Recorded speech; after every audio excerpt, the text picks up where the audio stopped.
Hello everyone, this is Chantel and today we are going to make some gluten-free donuts, so let's jump right in. So right here I have made some anise tea, and right now I'm going to strain 530 grams of this anise tea into this bowl right here. I'm going to hit tear.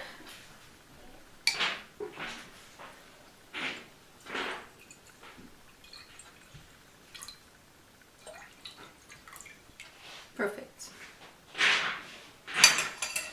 And to that we are going to add 2 teaspoons of active dry yeast. Oh, this is half a teaspoon, so I'm going to be putting 4 of these. And I need more yeast.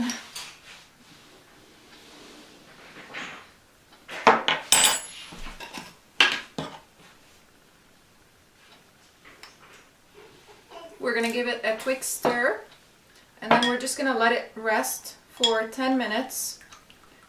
I forgot to mention that this tea is lukewarm, it's not hot. If it is hot, it would kill the yeast.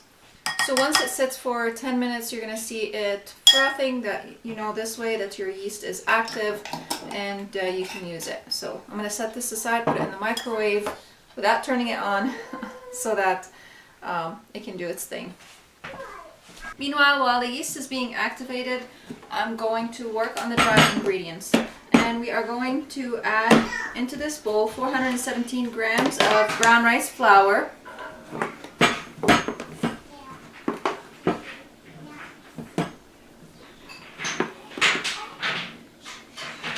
150 grams of cornstarch,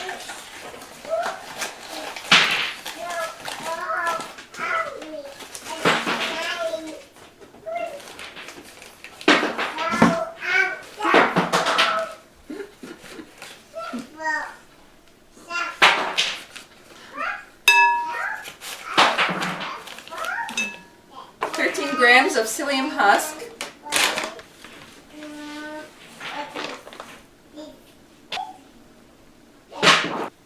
16 grams of salt,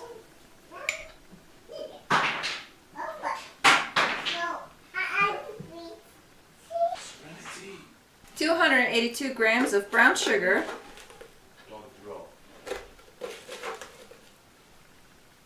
I need to go run and grab some more brown sugar. So mahlab is, or mahalib, I'm not sure how to pronounce it in English, but I know how to pronounce it in Arabic. So this is basically, this is a Middle Eastern spice. It is basically the seed of cherry, of wild cherries that has been grounded up. The inner seed, not the shell, but the inside of the seed. And it adds a really nice flavor to these donuts. Now these are, I forgot to mention in the beginning, these are Middle Eastern donuts.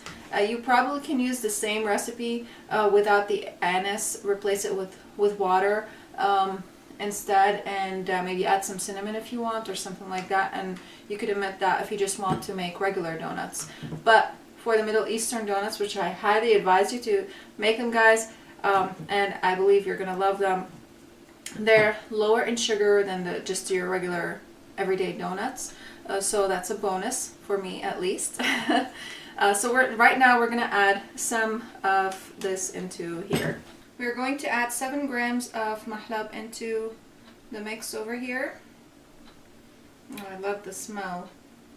I was in a bit of a rush in the beginning because I've been trying to film this video since last week, and today I've been trying to film it since so many hours ago, but things just keep stopping me. Now we're going to add 8 grams of xanthan gum.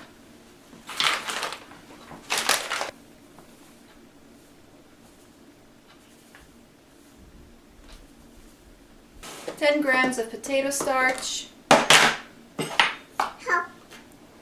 Hold on, baby. Oops, I forgot to hit tear.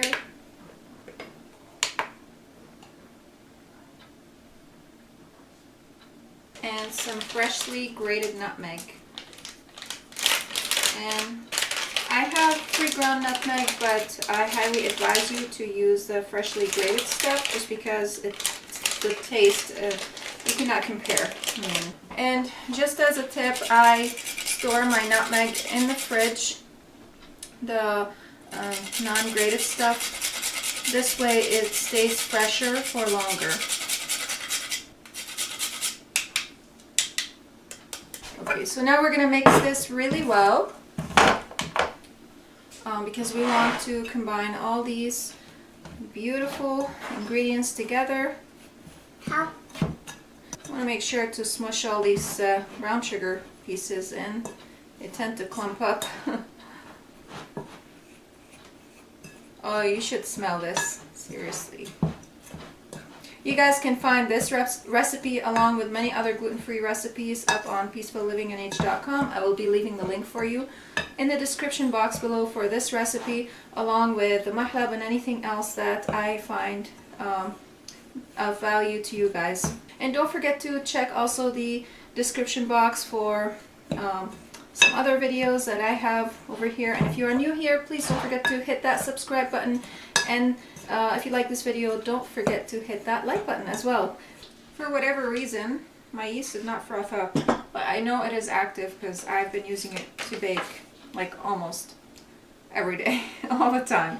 So I'm just going to add it in. We're going to add all this into the bowl. We're going to add in 10 grams of apple cider vinegar. I know this is a wine bottle, but I put my apple cider vinegar in there. Hold on, baby.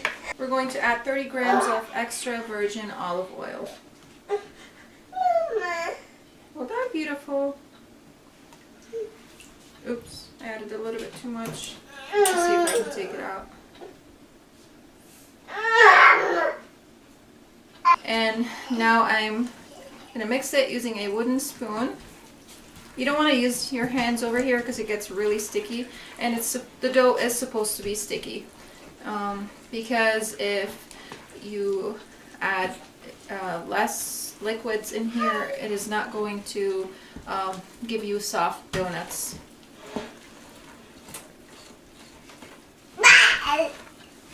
So we're just going to mix it in really well until all the lumps are gone.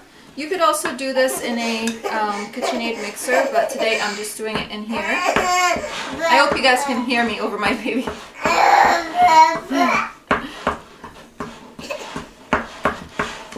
So I'm just going to beat it with this wooden spoon like that to get rid of all these clumps. I think it looks good.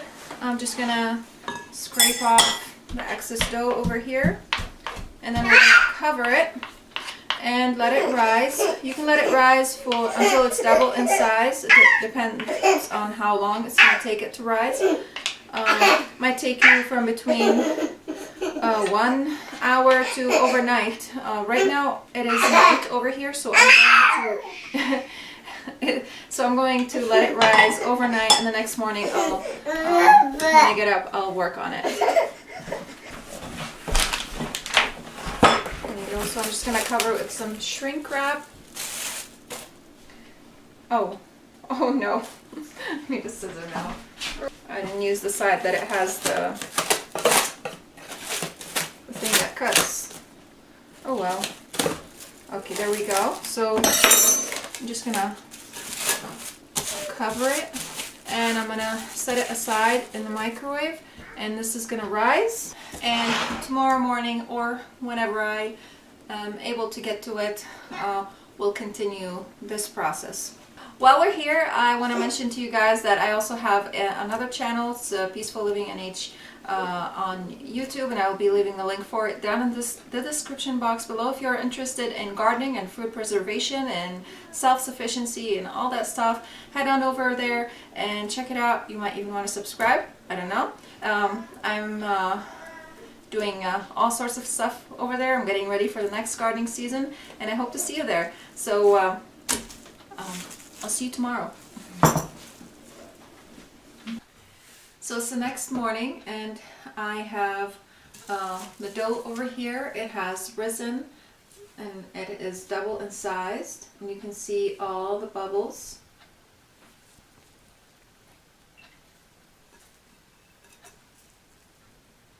So my yeast was definitely active, but because it was in the fridge and I just took it out, what happened is it was too cold for it to foam pretty quickly. So if you encounter this problem, you might want to wait for 20 minutes to half an hour if you're suspicious that your yeast is not alive. But I have just opened that package of yeast, and it was fresh and it was sitting in my fridge, so it was totally fine, and I go through my yeast very quickly.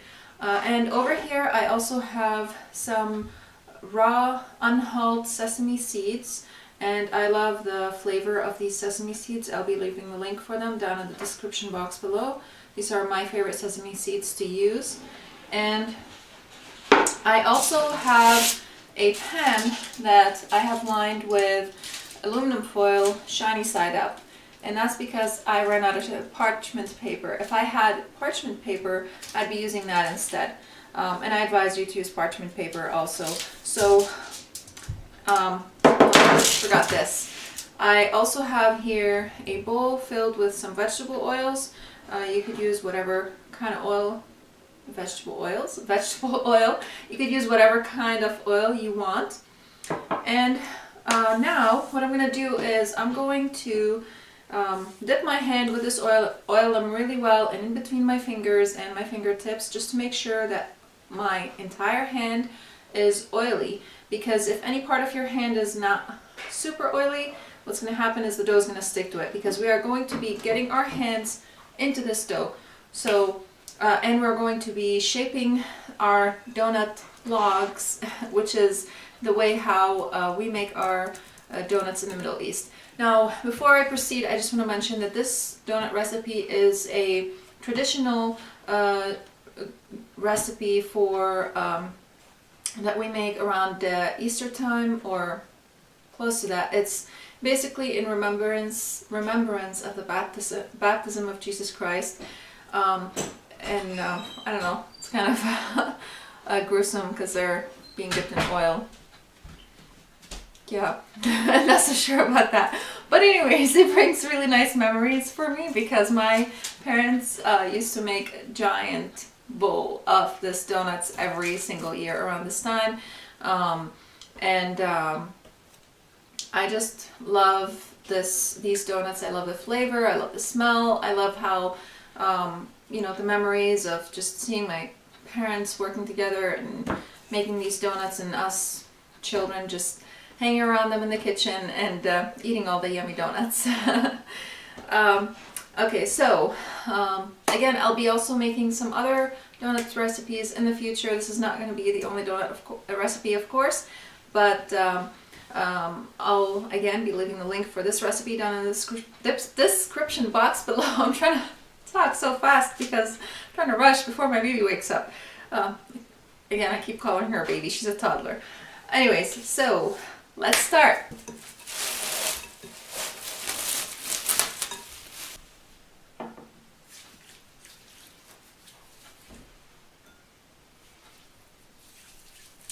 Ooh, spreading oil everywhere, of course, as I go. That's not a necessity. You can see how oily my hands are. They're dripping. So I'm going to gently take a little bit of this dough. I want to try to not deflate it as best as I can. And again, I'm going to dip my hand with some more oil, and I'm going to try to form it into a log. Oop. If I lose a piece, it's okay. It's not a big deal. Now this dough has been sitting and rising overnight, so the yeast flavor is pretty strong. I can smell it. Okay, so we're gonna dip one side. You can dip both sides if you want with this. You could also use toasted sesame seeds. That's what I have on in the recipe, but I like the raw, the unhulled raw sesame seeds. I find them to be a lot more flavorful. Okay, I'm gonna dip some more again. You can see how generous I am with the oil. Then grab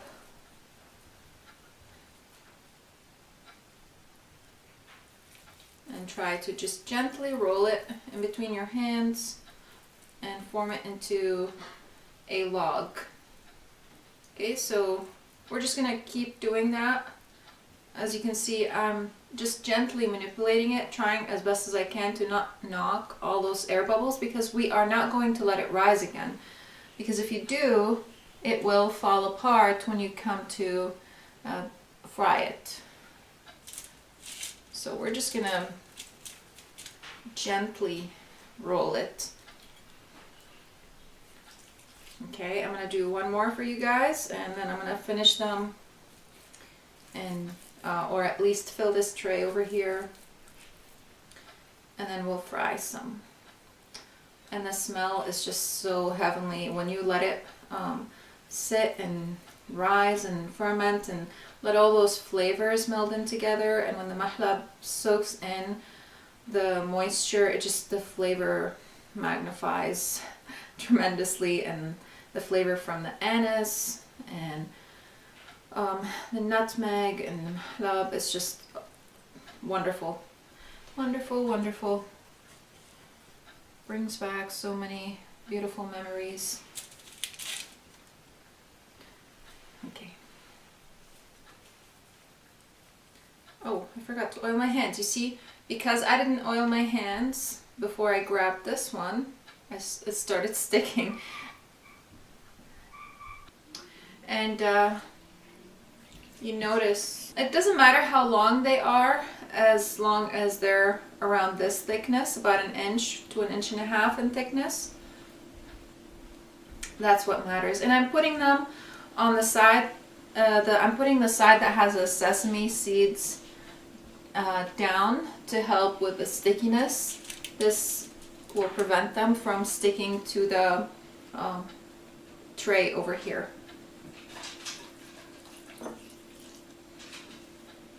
Again, like I said, this dough is super sticky, but you notice with oiling your hands, you can work it very easily and you're not going to have any trouble.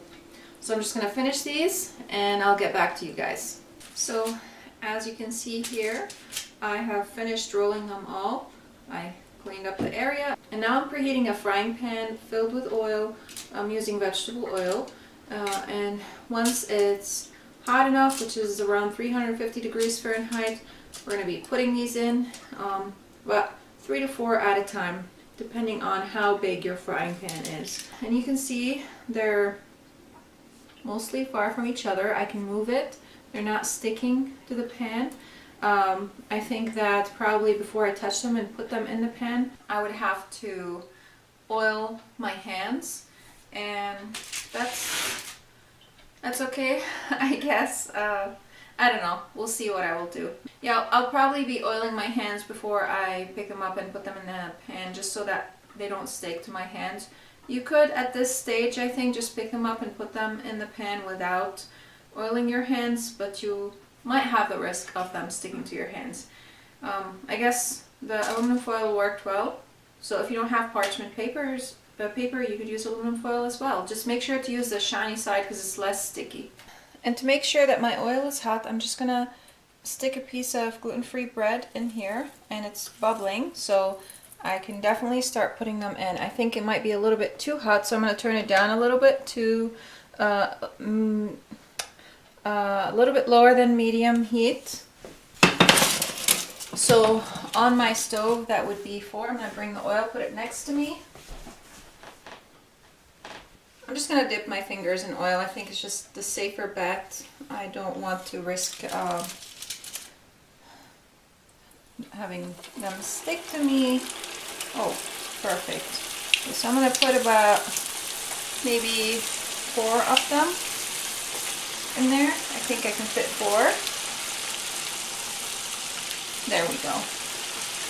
Yeah. And once they turn golden brown, you want to turn them on the bottom side. You want to turn them over and just keep checking on them. I hope they won't burn, because I think the oil got a little bit too hot. So you want to keep monitoring the oil as you are frying, because as the oil sits on the stove, it just keeps getting hotter and hotter. So you might want to turn the heat down a notch. And also every stove is different. I have it on 2 burners here. I might want to put it on 1 burner. That might be the safer bet, I think. And I'll put it this way so that's not... I also don't want it to be too low because then they would absorb too much oil. So I just turned them over and you can see this side is golden brown. It's perfect. No, if I turn on the light, no, that's kind of yellow. That's better. Okay. And we're just gonna let them sit there and get this dark brown color, not too dark. You don't want to burn them, but you also don't want them to be raw on the inside.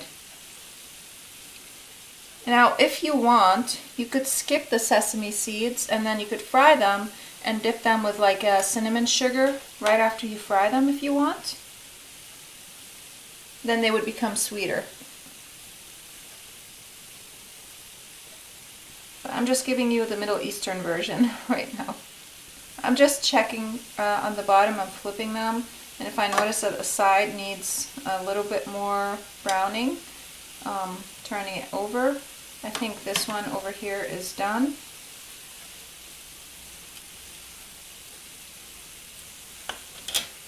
It's a little tricky to know that whether it's done on the inside or not. So I'm just putting them over here on a cooling rack over here that I have set over a sheet pan to let them drip.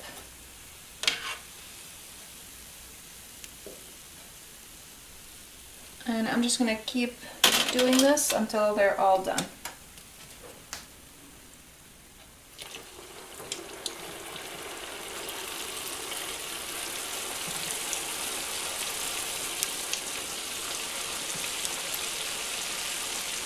There we go. And here they are. Don't they look wonderful? They are just amazing. You can see they're golden. I mean, they're not golden brown, they're dark brown. So let me just open one for you guys, and I want to make sure it's not super hot so that I don't burn myself. Ow. Trying to find one that's not hot. You want to let them cool completely before you start eating them because they taste better that way. The flavor just builds up as they cool down. When they're hot, you don't taste the flavors as well, just because like I feel like the sweetness and all that stuff just kind of like tends to disappear. You know, you don't eat a hot donut, you eat a cold or room temperature donut. So let me open one for you guys.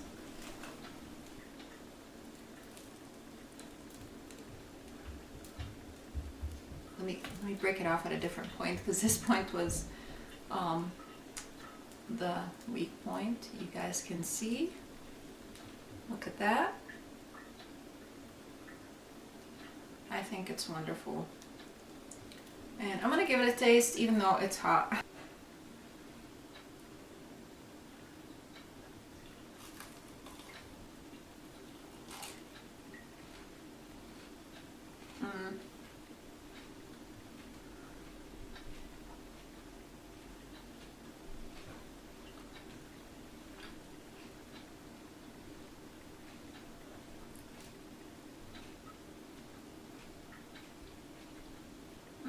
I'm probably gonna have sesame seeds all over my mouth now. But as soon as it gets in your mouth, you get like a burst of flavor from all the things that we have put in it, from the anise tea, from, well done baby, from the nutmeg and the mahlab, and it's wonderful. And it's not super sweet. Again, if you want it to be sweeter, you could, hold on baby, if you want it to be sweeter, you could remove the sesame seeds, and then once you fry it, you could dip it into some sugar or some cinnamon sugar or maybe some chocolate, melted chocolate, or anything like that. So I hope you guys enjoyed this video. I hope you learned something new, and I hope you have a wonderful and a happy new year ahead filled with joy and blessings, and I'll see you again next time. And don't forget to check out these videos that will pop over here. And if you have any questions, please don't forget to leave them down in the comment section below. I'll see you next time. Bye!